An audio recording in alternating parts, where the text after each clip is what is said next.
How long should the feds keep raising interest rates? Government officials are divided on whether it's actually helping or not.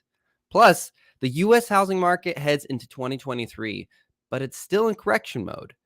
We've got a couple stats on that you're going to want to see. But first, let's get this show started. Maybe. No. Hold on.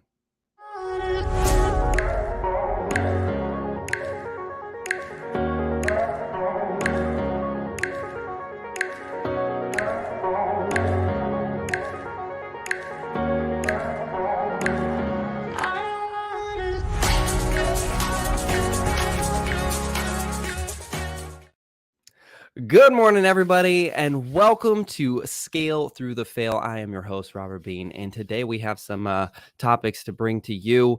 We're going to be talking a little bit about the raising interest rates and whether this side believes it's actually helping or not, and this side believes that it just needs to actually keep going. And can they keep going like this? Is it just going to make everything fall apart? We're going to talk about that. We're also going to dive into what the predictions are looking like for 2023. What does that look like for the housing market? What do you as an agent foresee happening? And is it fact-based? Are you prepared? Are you ready to educate your clients? But every week we love to talk about something really, really important because we believe that every week you should be aware. And today we actually have some pretty fun news to share with you. I mean, I think it's fun. Maybe we'll call it interesting news to share with you. All right, let's get to what the mortgage is going on with Larry. Larry, I don't know which one I'm ever supposed to call you, Larry the lender or Larry the mortgage guy. The funny thing is, I get called so many different things. People call me Lee. So as long as I know you're addressing me, it's fine. But yeah, Larry the mortgage guy. Call you Linder? Yes, you can call me Linder. Actually, my last name is supposed to be Le, right? So I Americanized it, but it's supposed to be Le. So Lender actually correct, whatever. Oh, well, then that's even better. Larry Lender. Yes, you can call me Larry Lender. All right, Larry Lender. All right, hit us with what the mortgage is going on this week. Yeah, so, I think last week we talked about how things being boring was a good thing, right? Well, I would have to say that today I'm going to be announcing something that's not so boring because we've actually had, I don't know if I can share my data. Yep, mortgage rates dropped to a 3-month low. Okay, so basically for the last 3 months, the mortgage rates have never been lower than it has yesterday, right? And I think I told you about this maybe a couple of weeks ago, Robert. When you asked me what do I think this means, what am I predicting? I was saying that I think it's a possibility that things are starting to become back to normal, right? And of course, the new normal was the high rates, right? When I say normal, I'm talking about like not crazy 7-8% interest rates. I'm talking about 4, 5, and 6s, right? I think 4, 5, 6 it's a consumable number. But now, and this is going to be later on, I'm going to mention it, but their lenders are quoting 5s right now. That's how exciting yesterday was, right? I mean, that's a pretty huge difference. Yeah, 5s. I mean, I'm talking, high 5s, but still, it's a lot sexier than that. Yeah, me too. High 5. Wrong hand. Wrong hand. So yeah, as you can see here, 6.13 is where we're at, which is literally, less than 50% away from 5, right? So again, last week we were at 6.32, and now we're at 6.13, and this is the reason why I believe lenders are able to quote in the 5s because of discount points and such like that, right? So it's pretty exciting because last week we were talking about things being boring because the numbers were pretty much the same. This is, of course, exciting news going the direction we want it to go, right? And again, I think it's an indication of things getting normal, if there's such a thing, right? Yeah. And the MBS is, I think, partially responsible for this, right? And this is what the prices for yesterday, right? And as a comparison, the prices are better. right? Better usually means good. If you notice that it did drop a little bit, That's true. but Better does usually mean good. Let's yes, take a yes, poll yes. from the audience. Does better usually mean good? Yes, well, I see the pricing is higher, right? The higher the price, the better the MBS is selling at, meaning there should be a correlation to better rates, right? But it did drop a little bit, but it's still higher than last week, right? And of course, let me show you the comparison so you can see the difference. Greens everywhere, right? That means rates are improving pretty much across the board. The arm didn't improve, but that makes sense because the arm is kind of it's like an anti-hero to the rate, right? They want the rates to be high so people will buy arms, right? When rates are low, the arms doesn't look as good, right? So Yeah. that makes sense. I don't know if that's the truth, but from a marketing What do perspective, your that makes arms sense look to me. like, Larry? Oh yeah. I actually got pulled over because of the gun show I had earlier. So yeah.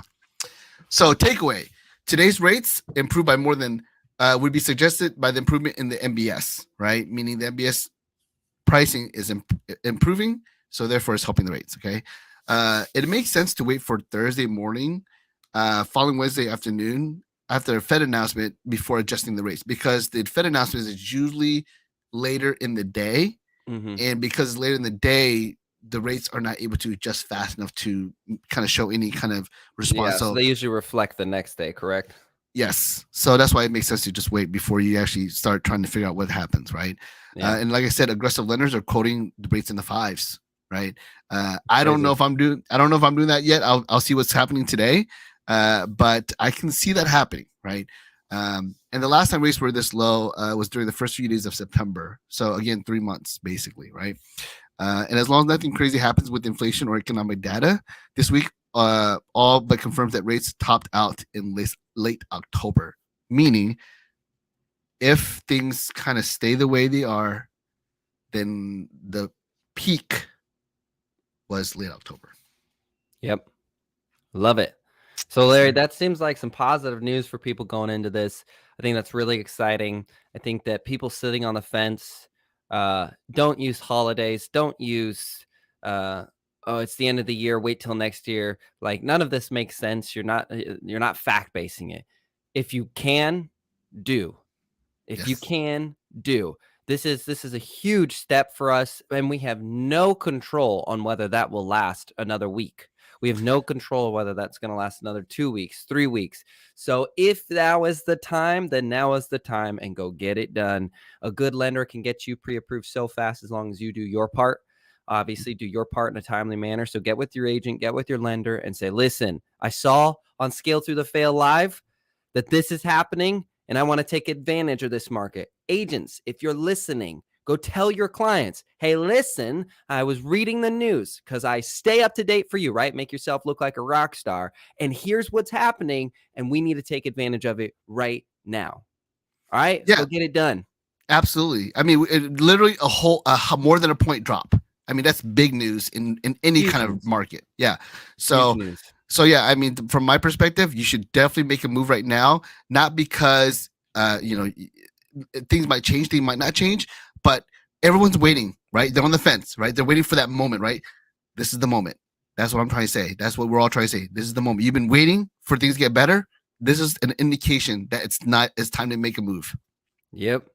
Larry, thank you for What the Mortgage is going on. We will be bringing you back shortly to go over a couple more topics. In fact, this next one I'm going to bring you on, but first let me just introduce it. So listen, guys, speaking of good news, we actually saw some bumps going on in the stock side of things. We saw the S&P 500 jump 1.4%. NASDAQ 100 climbed 1.2. We saw treasury yield rise, 10-year rate. We saw a lot of positive things. But here's the thing. Is it a false flag? That's the real question, though, right? Is it a trap? So I'm actually going to bring Larry and Walter on to talk about this particular topic. And then after that, we're going to have the amazing icon bear agent. I think that's what it says. I can't see the rest of his title. Chris Rains will be coming on shortly after this. But first, Walter and Larry. Larry, welcome back. Walter, thanks for joining us. So listen, Absolutely. we saw some uptick going on with stocks, man. It feels kind of good to finally have that again. It's been a year of blood. So have you guys kind of been checking that out from your side of things, seeing those upticks in the S&P 500 and NASDAQ and all that? Yeah, obviously I keep an eye on it because I got all kinds of different investments going on, and some of those are in the stock market. But at the end of the day, I'm more of a long-term guy. Yes, it's up a little bit now. It's down a little bit over here. It's a roller coaster. Just don't jump off. You'll be fine. I'm more interested right now in what the crypto market's doing, to be honest with you. But it's a good indication that investors responded positively to what recently happened with the Fed and the rates and everything else. So that's just one more indicator on where the overall market and economy is moving when you see the response to those kind of announcements. So 30 seconds, Walter. Tell me about what you're excited about, or what's exciting you about what's going on in the crypto market then. Well, so just like everything else, right? The markets, plural, all of the markets are down. And for those who aren't watching the crypto market, they're like, oh, Bitcoin went down. Bitcoin always goes down. And then it goes back up more. And then it goes down and it goes back up more, just like the stock market, right? The market crashed. Well, it's 3 times higher than when it crashed. That's how it works. It's always going to be up long term. But I think the next couple of years in the crypto space are going to be wild. And then, Fridays are always fun for me because I have, without getting into nuances and giving investment advice, I have a particular crypto investment that even in this down market has returned me 2 to 3% every single week for years that I can compound every single week on Friday. So Friday, I'm always excited because I make money every single Friday. So that's always good. But obviously the main reason you're excited is because you're here. Well, there's that, right? Live. And then, coaching and everything else. I do a lot on Fridays, but between wake up time at 5 a.m. and lunchtime at noon, I have multiple Zooms, multiple coaching calls. I get to compound my crypto investment that has never lost me money. I'm just having a good old time. I can see it on your face. Larry, what about you, man? How do you feel about some of these bumps? I mean, the treasury yield rose recently as well. I mean, what are you feeling with what's going on with that? Well, I think because of the end of the year, a lot of these traders are kind of closing out the year, right? And, they're, of course, I wouldn't say making like larger than normal decisions, but they kind of have been part of the game for so long that they understand how things are going to be because of the holidays, right? It's almost like the entire universe pauses on the holidays, right? Not saying that there's no impact, but they pretty much can have a prediction of what's going to happen during the holidays, right? So it's kind of like old news for them, right? So usually volatility or any kind of drops is a reaction to something that there's unpredictable, there's fear. There's not really any fear going on right now. Is basically what I'm seeing. And I think the MBS is kind of, like we mentioned earlier, is kind of reflective on that. Yeah. So I think in general, it's just, again, everyone's pausing, everyone's closing out the year, right? It's almost like there's no need to really be super worried about what's going on, unless, of course, something unforeseen happens, like a natural disaster or war or something like that. We should be okay. Love it. A couple points that I, kind of wrote down was it's easy to say something is trading up when things have been down for so long. That's why I call a lot of this stuff a false flag, and you have to be really careful. Is that in anything, when numbers are involved, the thing we look for is consistency. A one-time thing is a one-time thing, and that's called an outlying metric, and you just throw that out. It doesn't exist in your mind. Oh, but it had a really good day. It does not matter. Get out of here. Until you prove that you're consistent, you don't belong within the statistics. And so I always encourage everybody, don't get fooled. Look for the patterns. Look for the consistency. Ask anybody who does what's called TAs, market analysis. They're always looking for patterns. They're not looking for peaks. They're looking for patterns within those. If they just see one peak, they go, yeah, but what does the pattern say? What does the history say? So look for that. Don't look for those quick bursts, because that's how people lose a fortune. That's how people make really negative mistakes for their finances. And then the other thing too, when you look at treasury yields and stock boosts, and they come after one announcement from the Feds, just be mindful that it only takes one more announcement from the Feds to undo and even plummet the next leg of a journey. So like Larry said, nothing volatile was happening, so we didn't see anything volatile. But it only takes, Russia saying, well, now we're going to go after this neighboring country. And then it just takes the president saying, well, now I'm going to do this to crypto. And then all it takes is just a little tweak. So just be mindful when you see the ups, because there's a lot more downs this year, and you just got to be careful with that. So Walter, news or noise for tech, crypto, all that being up? It's noise right now. You hit the nail on the head, right? It's up, it's down, it's up, it's down. I look longer term, and so anything short term in an investment is noise to me. Love it. Larry, news or noise? Same thing, noise. Walt said it correctly. Big picture is the way to look at things right now, especially for the rest of the quarter, rest of the year. Love it. I appreciate it. Larry, Walter, thank you for joining us for this topic. Larry, we're going to be bringing you back shortly for another topic, but first we're going to be jumping into something else. Let's go. Guys, hey, I got a question for you. How long should the feds keep raising interest rates? What the heck is going on? It just keeps happening and happening and going and going and going. So I'm going to bring Walter Key back on, and Chris, he privately messaged me. It's Icon Bearded Agent, for anybody who can't see his full title, but there you go. You can see it there now. Chris, the Icon Bearded Agent, is here. And that is the question of the day. And now here's why this is the main topic, right? Government officials are struggling right now to decide whether they believe this is actually helping in the way that they thought. Now you might be saying that doesn't make sense, because a correction's a correction and you just correct it until it's all fixed, right, guys? Well, here's the thing. This correction, what is it based on? And first, let me give Walter and Chris a chance to share their thoughts, if they have any on this. But Walter, I'll go to you first. What does Jerome Powell or anybody who runs the Feds, what do they typically base their corrections on? Now, I'm not talking about the actual charts, but I'm talking about... Oh man, how do I say this without sounding like a jerk to the Fed? So in a very, very basic sense, they base their decisions, all of their decisions, on money supply. Do we add money to the economy and therefore we change the inflation ratio? Do we pull money out of the economy to adjust inflation ratios? And every time you hear the Fed say we're raising rates, really all they're doing is saying we're trying to make it more expensive, therefore we change the circulating currency. That's all they're trying to do. They make their decisions based on how much currency is in or out. And for those wondering what that is, we are going to get into later on, because it will be too much information all at once, what quantitative tightening is, because that's one of the big things that is happening. We will get into that shortly. Chris, for you, I mean, I'm just going to be, really direct with you. Do you think the Feds should just keep raising interest rates? My short answer is no. Okay, why? So they're putting us into a recession. We're already into a recession. The economy's already hurting enough, in my opinion. I don't think it's.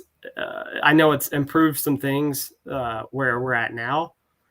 Inflation's down, but I don't think that we need to continue raising rates. Personally, I think that there should be some other factors that we can take a look at, but continuing to crash the housing market to a point where it's an unsustainable crash, and getting it to a point where they can't fix it doesn't make sense to me. I think they could over crash it, basically. So the short answer is no, because it's doing more damage than good, more harm than good. Walter, how long should the Feds keep raising interest rates? I'll give you two answers. How long will they? 3 to 4 more months of interest rate hikes every single Fed meeting. Mark that on your calendar. Mark that January, on your calendar. February, March at least. Maybe a little bump in April. It'll happen. Should they? No, I think not. Here's how I look at the Fed. Take a semi truck and start driving. The goal is to get to 50 miles an hour. It's slow and it's slow and it's slow, and eventually it picks up speed, and okay, we're at 50. We need to stop. and then you hit the brakes, but you can't stop a semi truck. So you try to stop and you try to stop and you miss your destination because you're trying to stop. That's how the Fed operates. They should have listened to Walt Key 18 months ago when I said inflation needs to get under wraps now or it's going to We run talked amok. about this. I actually remember us talking Nobody about was this. listening to Walt Key 18 months ago, but if the Fed would have listened to me 18 months ago, this whole thing would be finished because they would have said, let's move the rates up a little bit, get this inflation under control. By now, we'd be done. But hey, I'm not Jerome Powell. I'm not the Fed. We do currently have a handful of people listening to you, Walter. So there you go. All right. So here's what happens every time. Here's what's happening now. They say, oh my gosh, no, it's no big deal. It's transitory. This isn't really an inflation thing. It's temporary. It's a bump in the road. Oops, this is bad. We should correct this. Let's make a correction. Let's make another correction. Let's make another correction. All of a sudden, interest rates double in 6 months. Well, we got to do a little more. We got to do a little more. They're going to overcorrect, right? And do a little more harm than they really need to because they're always behind the power curve. Mm-hmm. That's just the reality. Jerome, my man, give me a call if you want to talk this out. I can give you a better way. So for everybody listening, what do you guys think? Do you think that the Feds should keep raising interest rates? And if so, for how long? Or do you think they should just stop entirely, like right now? Leave a comment. Let us know. So a couple things that I want to point out. Inflation is normal with any centralized currency. You cannot have a centralized currency. What centralized means is there's central banking. It comes from a centralized source. It is not free. You personally do not own or control the currency. It is controlled by someone else. So with any centralized currency, inflation has to happen. Inflation is not a bad thing, by the way. It is a normal thing. It's how we deal with inflation that produces certain dramatic results, right? It's like saying having an employee is a bad thing for a business to, and you're like, well, if you need that business to grow and you need someone to fill that, sure, it's an expense. It's not a direct money-making activity. But if it helps the overall growth, it just naturally comes with it. But when you overhire, when you underhire, when you hire the wrong people, right? You have people doing the wrong activities, then you get the complications in your business, right? So it's what you do with inflation that really causes the problems. Now, there's a couple things to kind of talk about here. One of the questions I asked earlier is what do they base it on? So Walter was right, you know, the amount currently circulating and we're going to get into quantitative easing and tightening and all of that in just a moment. But another thing to understand is that history is what we base a lot of our decisions on. And we don't have a history like this. Robert, we had the 2008 crash. Here's what you need to understand, that why people who try to compare the two just really, I'm trying to be respectful, but they really don't understand the difference of what we're seeing now and what happened then. We know the cause of what happened then. Literally, it was shady, predatory, bad lending practices. I mean, they made movie after movie about it because it was so obvious, right, that we changed laws for it. Listen, there's no laws rolling out right now that are changing what's going on right now. Do you know why? Because one, they don't really understand. There's a big assumption going on that a lot of it had to do with COVID. And they believed that nobody was actually going to buy in COVID. They thought everybody was going to hunker down and say, oh, crap, we're losing jobs. The world's coming to an end. I'm going to hunker down. I'm not going to spend a dime. But the exact opposite happened. And it didn't just happen a little bit. It happened to an extreme that truly, I believe nobody predicted. I mean, we had so many people getting loans, going for mortgages. It was insane. Now, like Walter said, the reaction time, it was so delayed. But it literally just happens when companies do too good of a sale and then they give too many people because they don't put a cap on it and then they get screwed. And then they're like, oh, crap. And then the difference is companies can't retro bill, but the government is. Essentially, they're trying to retro bill us for them being too slow to react to their interest rates that they set, mind you. It's kind of messed up. If you really think about it for a second, it's kind of messed up. Oops. we didn't do our job fast enough. We need you to pay more money now. Right now, those who had a fixed mortgage, you're fine, right? You got it fixed. That's the whole point. But there's a lot of people who borrow money that is not fixed or couldn't lock it in time, and you're suffering right now. So the question is, really, could this have been prevented? Yeah. Right, Walter, go ahead and share 30 seconds. No, that pretending was it's it. on the Yes, clock. it could have. Look, it doesn't take a brain surgeon to look at data. From 2020 to 2021, the M1 money supply, which is the money currently in circulation, went up 450%. That's why 18 months ago I said inflation's about to run amok. We got to start getting ready. Because I looked at the data and I saw a 450% increase in currency circulation.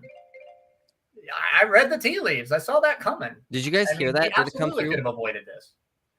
Did you hear that sound? I heard the sound. I did. Yeah, hey, I can't have it show on the screen yet. I haven't figured that out, but that's our 30-second clock and our little notification. You like Nice. it? I like it. It's cute. It's not too mean, right? I didn't want to offend anybody. Would have been better. That's coming next. Like, I'll have to use it myself. So Chris, why do you think, compared to 2008 to now, so I gave you my opinion, but why do you think this time was so bad? Right? Because it really did. It's hitting some really, really low points, consistently low points, not just a drop. Why do you, as a top producing agent, a team leader, a coach, so you're very active in the housing market, why do you think it's so bad compared to the last few years? You're talking about the interest rates, or you're interest rates, everything plummeting, right? You're talking about everything in general. A lot of it leads to uncertainty, right? People, anytime people are scared and anytime there's major changes, people are uncertain and they're watching things get worse and they're accustomed to one thing, and then that thing doubles or more than doubles and changes quickly. A lot of people aren't going to adapt super well and realize that it's going to come back down. So it's going to halt everything. People just don't make adaptations that quick. I think that's a really fair point. I like that sound. I think it's a really fair point. Another thing that people need to understand about economics, and I feel like this is basic 101, but it's not talked about it like it is. So Walter's hit the nail on the head a million times already. Too slow. You know what else is too slow? Wages. You know what else is too slow? Bonuses. You know what else is too slow? People. Meaning that people who need to raise their prices take too long to raise their prices. People who need to increase their wages take too long to increase their wages. People who need to find a new job, which is good and healthy for the economy, wait too long. People who want to buy a house, they wait too long. We have a vast majority of the world, because the government's ran by the same people, right? It's government, it's people, is too slow. They're just too slow. And so what happens is we live our lives in a reactive state. So I really think that if there's one takeaway from all of this, when Larry brought in what the mortgage is going on and you see a good interest rate, please don't wait. If you can do it and put yourself in a better position. Don't wait till next week to decide and find out, because do you know who's going to make the decision for you? It won't be you. It will be Jerome Powell. It will be the lending companies that decide what type of loans they will issue. The FDIC, what type of loans they will back or insure, I should say. Fannie Mae and Freddie Mac. Other people are already factoring and influencing your life. If you can make a decision, take control of what you can. So I think taking time and looking for the options that are out there too, because you and I have seen some very lucrative options currently. I know rates are like the normal conventional rates bad, but there's some different arms and all kinds of stuff out there that look pretty lucrative currently. Oh man, no income, no credit loans. Right. Yeah, even the 10-year fixed, and then it goes to adjustable rate. At 3.75. There's so much going on in this market. I know. I feel like we could talk forever, but we got to get to our other topics. So, Chris, Walter, I'm going to bring you guys back for a second, but first, Larry and I are going to have a conversation about AI art. Chris Walter, thank you. I'll bring you right back shortly. So let's talk about AI art, man. If you are anywhere on social media, it's blowing up, kind of like in the real estate world where everybody went through that caricature. Man, that's really hard to say. Caricature, right? Is that right? Silently nod your head if I'm right, guys. Caricature? Man, that's weird to say. Say that 2 times fast, even. There's just a ton of it going around. One agent did it, posted on Facebook, then every agent's like, I want my own version. Well, same things happen to AI art. So here's the question. I'm gonna bring it with Larry, bringing Larry back in because he is in his AI art, he's a goddess of doing this. So Larry, will posting my AI art help my business grow? I think it really depends, right? Like it depends on how you market yourself, how you position yourself. Let's put it this way. If you never post on social media and you post like your AI art, there's a strong chance that you might scare off a whole bunch of people from your friends list. Right? They'll be like, what is going on here? Right? Like I tend to try to do things like that, right? So it's not definitely do. Yeah. So let's say, I turned the AI art into a gender swap AI art. Like it gives you option to select male and female, and I selected female just to see what happens. The male one is actually not even as good, not even better because I posted a bunch, or I used. You're already perfect the way you are, Larry. Yeah, well, my selfie, I appreciate that. My selfies, I purposely made them really ugly and looking, right? So what came out was really scary stuff. So the male version and the female version, I don't even know which one's the better version. But again, if you never post on social media and you post like a really weird picture of yourself, whatever, you might scare people off, but you also might get a lot more attention. Right, because they might notice, wow, this person never posts, and all of a sudden they're posting these interesting pictures of themselves, right, that are like paintings or whatever, right? So it really depends, I believe. If you're like me, I guess, someone who's very prolific, I post on social media all the time.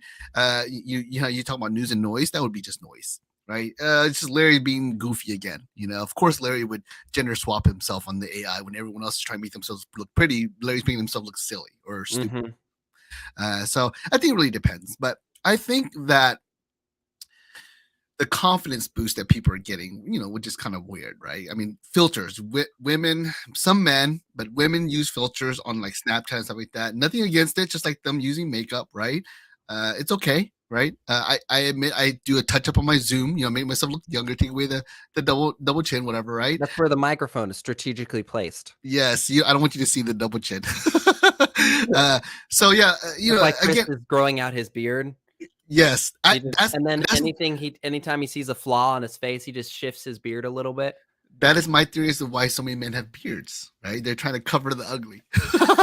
Dang, Chris, he just called you ugly. We gotta bring you in for that. I'm in the private chat over here. There are no flaws. 30 seconds to rebuttal that you're ugly. I've got 30 seconds. Are you already at go? Yeah, there it is. Nothing has to be said. Yeah, we even talked about this like last week, a couple weeks ago. He's too handsome. That's his problem. He's too handsome. Right. I think he won. I think that's a great rebuttal. Yeah. Fantastic. All right, so now I've got to ask all three of you. Okay, Larry, I already know this, but do you use AI art? Absolutely, 100%. So for you, is it news or noise to use AI art to grow your business? And when I say business, it could be engagement. It could be anything that grows what you're doing, your popularity, your influence, whatever. So news or noise for you. The truth matters, I think, is news because it's giving people an opportunity to engage and relate and trend. Trends. It's okay to be trendy. What's on social media because you become a part of the conversation. It's like everyone's kind of comparing.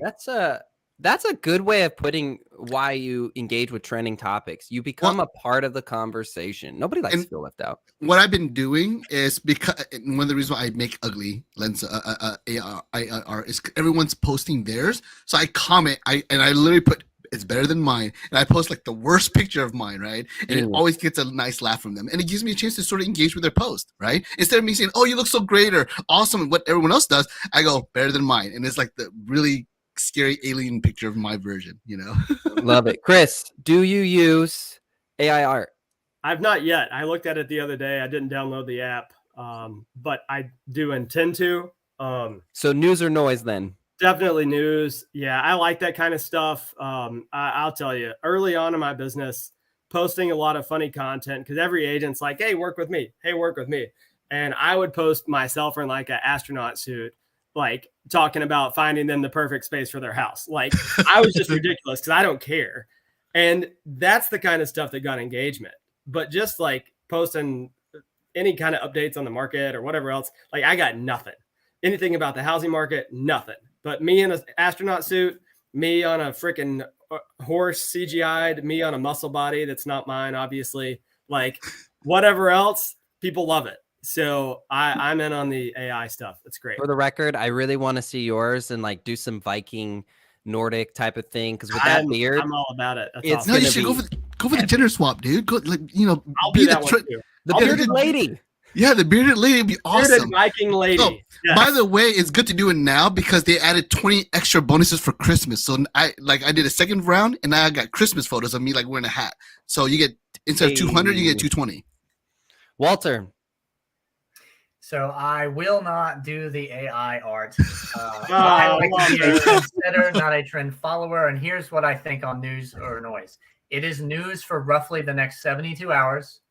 And then the next trend, I'm not going to start it, but I guarantee you it's the next trend, is going to be Facebook marked safe from AI art.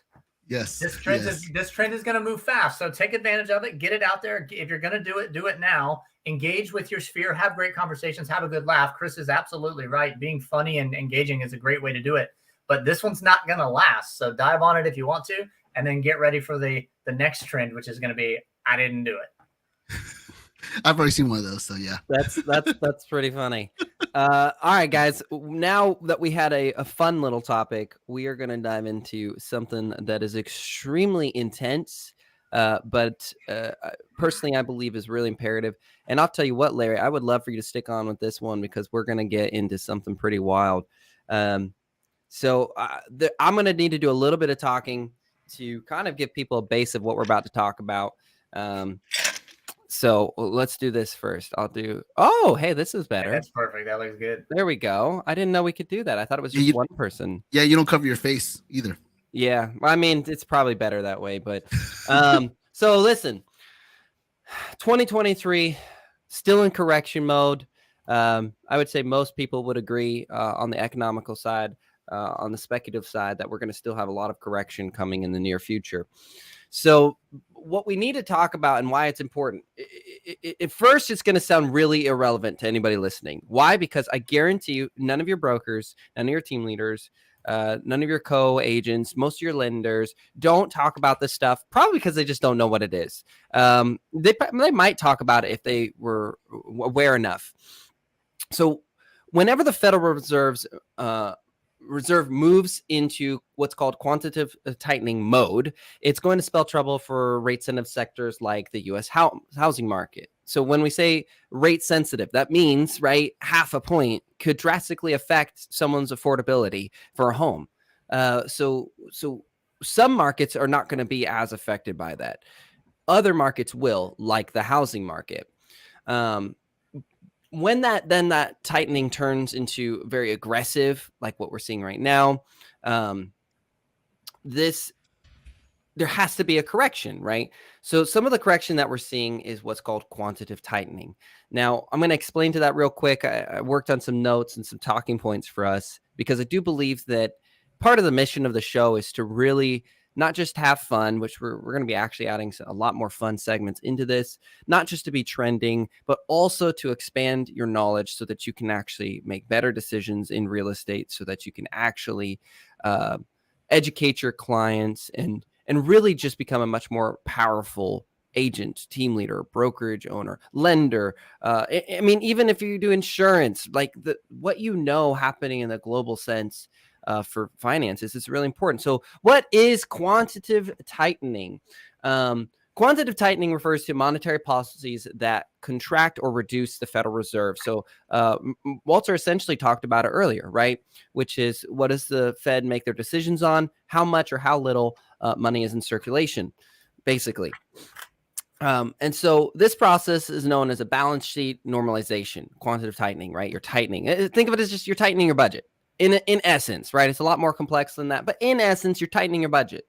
So whenever the Fed or any central bank shrinks its monetary reserves just means the money that they have, the reserves, right? Your money in the bank, not your credit cards, but your money in the bank, what you have in reserve.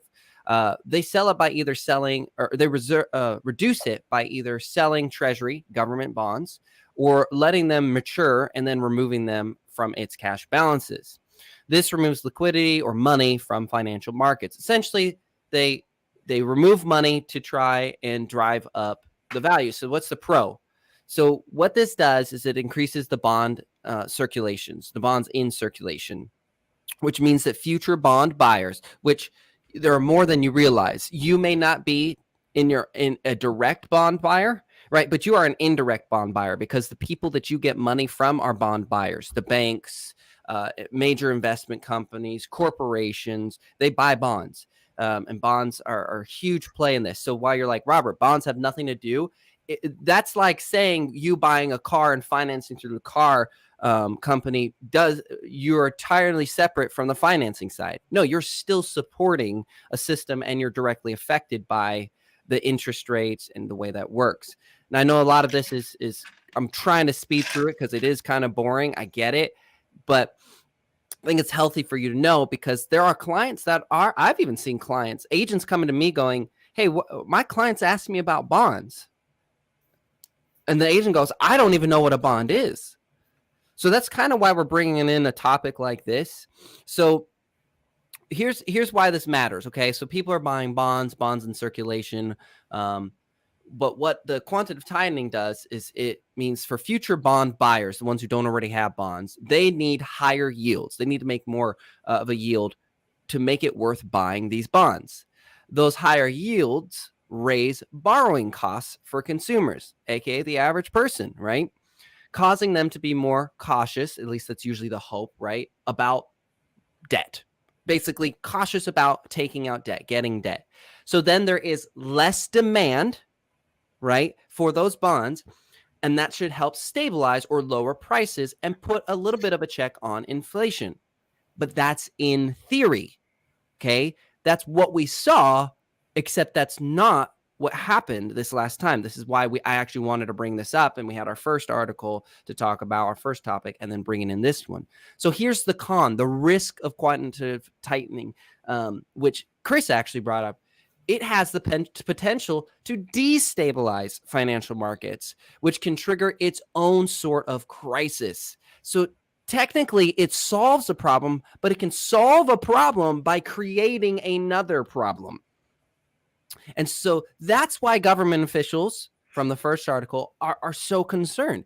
They're like, okay, but are we at the point, Walter's talking about it. Now, using Walter's same story, the semi-truck's going, and then they do try to hit the brakes. What happens to a truck with the trailer behind it when you just slam on the brakes and you don't ease out of it?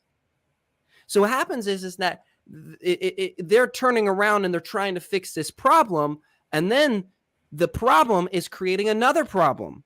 Okay, well, guess what? You slowed it down, but now you just ruined the truck. You ruined the vessel that propels us forward, which is, for many, the housing market. The housing market is such a huge influence. It influences the world. The U.S. housing market influences the world. And a lot of people don't understand that, and that is okay. So let's talk about it a little bit further, and then I'm going to get into with you guys and kind of just discuss this. Is how does it affect the housing market, right? Let's make it a direct correlation. So that's where the whole solves one problem by creating another kind of comes in. By making the need for higher yields on bonds necessary, borrowing money becomes more expensive, aka higher interest rates. Pretty simple, right, guys? So now it's way more expensive, essentially twice as expensive to borrow the same amount of money to buy a house as it was roughly a year ago. give or take, right? It depends on the day, just like we saw with what the mortgage is going on earlier. So it directly impacts what is happening and how people are able to borrow money. So now, Walt, Larry, Chris, let's talk a little bit about really quantitative tightening. You don't have to keep saying that, because really what it is just the Fed's reaction. But I really wanted people to hear that and not be afraid of it. Okay, quantitative tightening. Okay, the Fed is tightening their books. The Feds is tightening their balance sheets. Oh, okay, that's a lot easier than just saying quantitative tightening. To be honest, it's a very overdramatic word in my opinion. I feel like it's when people just try really hard to sound really smart, and you're like, okay, you use way too many words to say something that's really simple. You're just doing a check and balance on your spreadsheet. That's it. And that's essentially what it is. Walter, would you agree? Yes, but I would also say that I like to say quantitative, because I feel even smarter when I add the other syllable. So I say quantitative. I know. I say these things so fast. You should have heard the other versions I had of it. Eventually, I started saying quantum theory, and I was like, well, that's not quite right. That's different. That's a little more complicated, actually, than the quantitative. Yeah, so it's funny, too. In Walt Key's opinion, inflation is almost over. But the Fed is going to continue to move rates up as if it isn't throughout most of 2023. That's just where we're at. So it is what it is, right? Even though the interest rates have come down, we can predict quite confidently that the Fed's still going to raise rates January, February, March, maybe April, until they hit probably another percent, maybe 1.25% higher than they are right now. Now, some of that's priced in, but some of it isn't. So as to Larry's point earlier, if you need to buy a house, now's a really good time, because we know conceptually the Fed's not done raising their rates. We could still be in the sixes by the end of the year, maybe. I personally think we'll be roughly where we're at, maybe a little bit lower. But you're at that sweet spot now. Go ahead and buy the house. You're not going, mark my words, put it on your calendar, timestamp it today. You're not going to see interest rates below 5 again. The end. You're not going to see rates below 5 again on a 30-year fixed. Historically, that doesn't check out. I said what I said. I'll stick to it till the death. So Larry, I gotta bring Larry in on that, right? So Larry, Walter said, he believes that you're not going to see interest rates below 5%. What do you think? You're a lender. What do you think? And you spend a lot of time studying this stuff. I think it's a strong prediction. I think it's okay to predict that because it does make a lot of sense, right? But the thing is, we didn't predict COVID, right? We didn't predict what was happening with that, and that's when and like you said earlier, it's almost like the multi-unicorn universe just imploded, and we had like this really weird situation, right? So to Walt's point, if everything stays the same and nothing happens for the next 30 years, then yeah, that's a good prediction. However, there's a chance that something crazy might happen, and again, killer bees, something even more a crazier hornet, whatever you call it. I forget what they were called. Killer hornets. The killer hornets. Murder hornets. Yeah. So I mean, yes.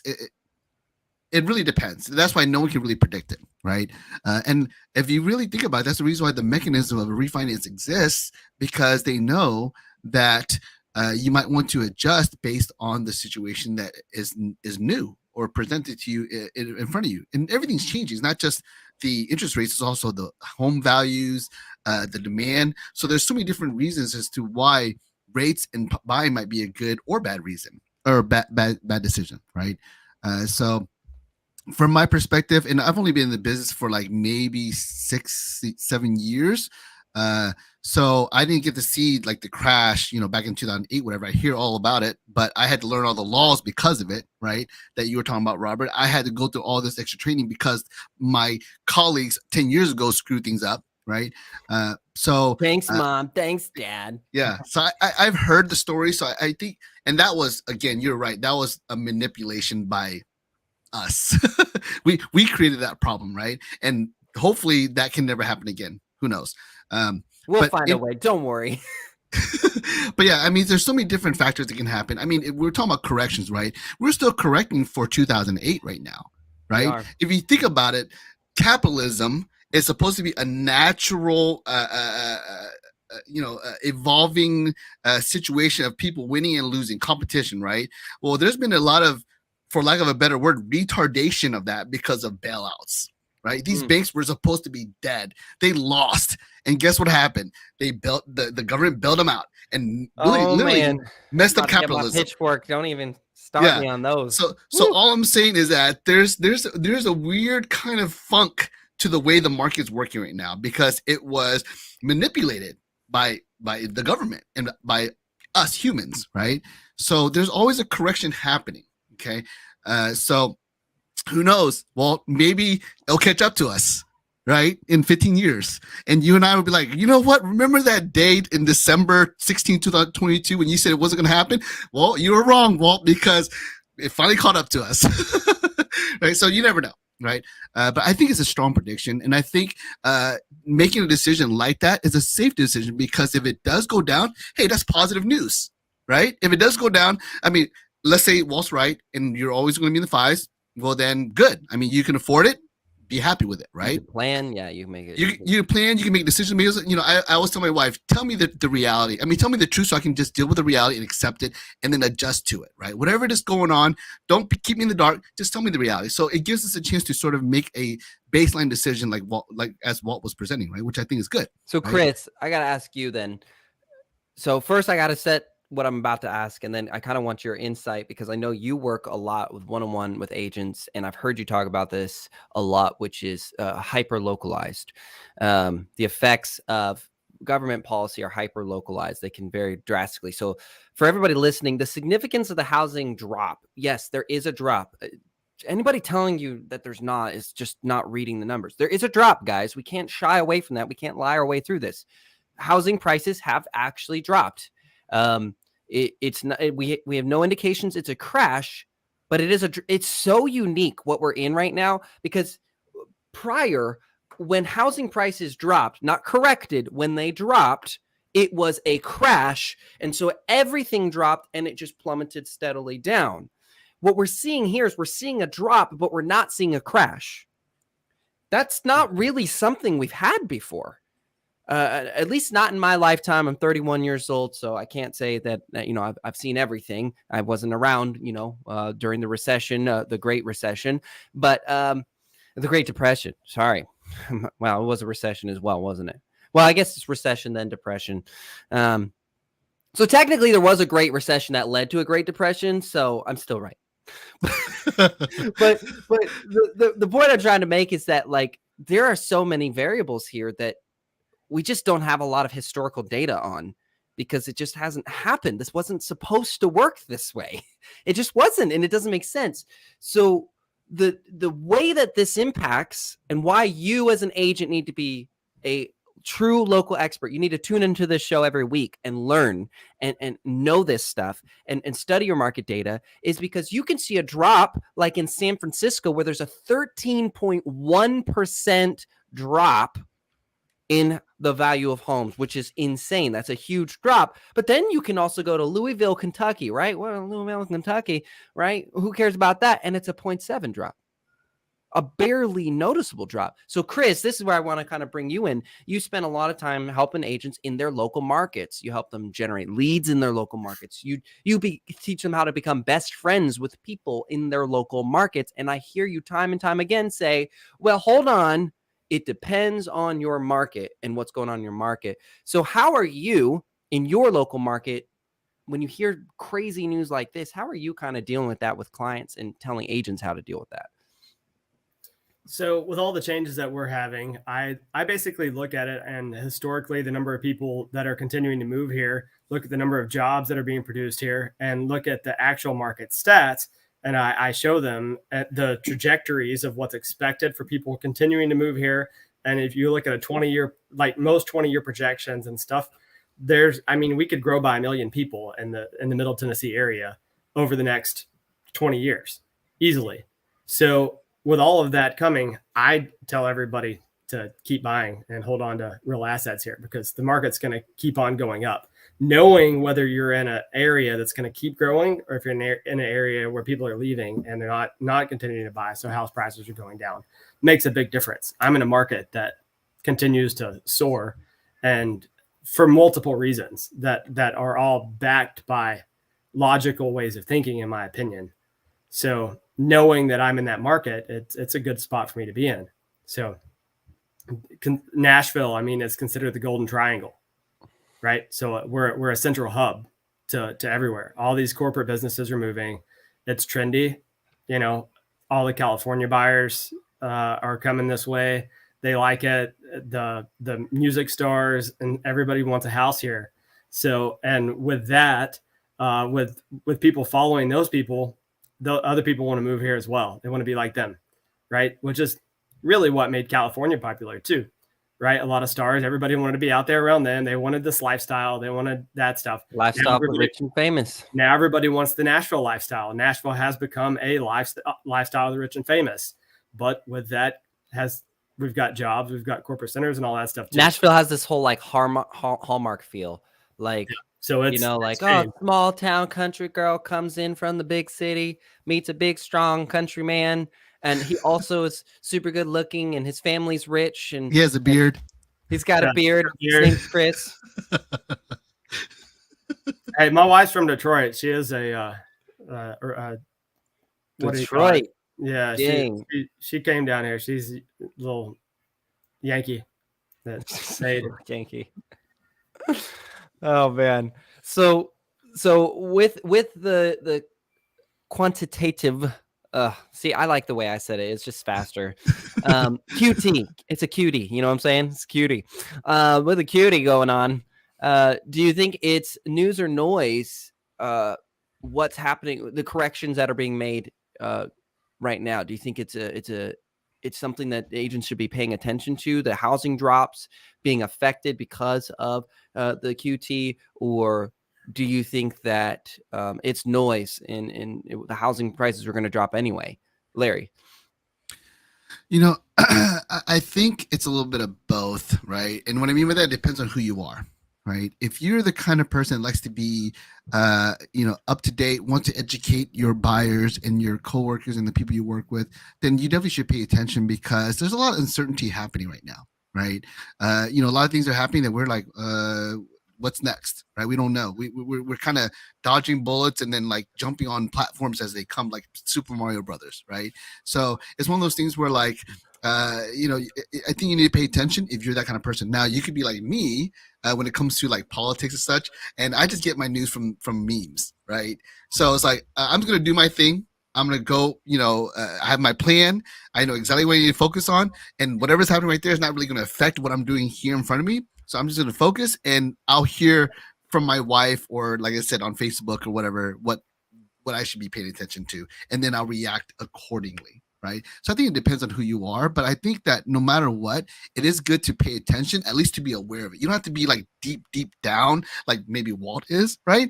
But at least be aware. And then of course, lean on the people who are aware, like Walt, and ask them. I'm pretty sure they would be willing to share and love to conversate with you about it. So I think it's a little bit of both, I would say.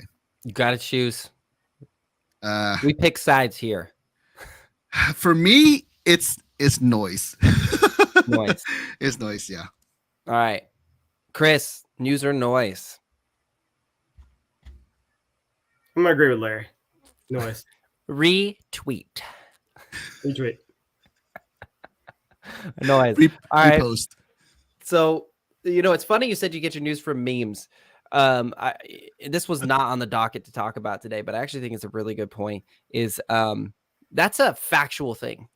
And people, I see a lot of agents who ignore social media and they ignore what's happening.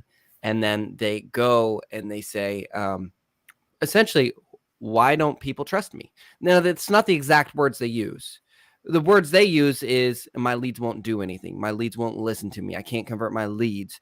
Nobody wants to buy. Nobody wants to sell. Do you know what that really means? Is that they don't trust you. And so when you share information with them, it doesn't resonate with them. Now, Larry, you probably know this. The fastest growing source for news source is TikTok. for Mhm. adults, not Mhm. kids. Mm-hmm. So if you turn around and you're like, memes are just a joke, they used to be. There was a time where memes were only a joke. That is true. But memes now, they are symbolism. Mhm. They are symbolism in our economy, even. I mean, I cannot even believe that. That's hard for me to comprehend. That doesn't make any sense. Why would you choose a meme as a form of communication of something important? But memes are literally being used. So for agents who are listening, lenders who are listening, don't ignore where people are going and getting their news from. Mm-hmm. Yep. Be aware. Now, we'll try and keep you aware so that when you hear it, but there are lenders who are going and having jokes, but also bringing great education, right? Larry's one of them. He's funny, he's being quirky, but then he's also Appreciate it. talking about really important, serious topics. And if your clients are listening and watching Larry, and then you aren't, they're going to be wondering why you're not in the know. They're going to be wondering why you don't know what's going on. It's no different than when you would tell someone at the peak of Game of Thrones that you didn't watch Game of Thrones. Yep. What was their reaction? Were they like, "Oh, that's cool. Yeah, no big deal." Whatever. No. What was their reaction? Larry. Really? What? What's wrong with you? Yeah. Why How- wouldn't you be aware of something that's culturally significant? Yep. And so as an agent, I'm not telling you need to keep up with the latest Game of Thrones. I'm telling you need to be aware of where people are getting their news sources from and what they're learning so that you can be the actual local expert. Like Chris says, right? Man, he always says this. I just keep doing my thing, right? He just keeps putting fuel and that train just keeps on moving forward, right? And that fuel is that he is building relationships. He's sitting on shows like this where he's learning and he's growing and he's inputting. He's coaching agents, which helps them, but also helps him because it keeps him accountable to stay ahead of them, right? He's making sure that when a client asks about this stuff, he either has an answer or he knows immediately how to get one. And for those of you who go, I'll just go to my broker. First of all, 9 times out of 10, you won't. Let's be real. And then the other 9 times out of 10, right? That percentage makes sense. Don't worry.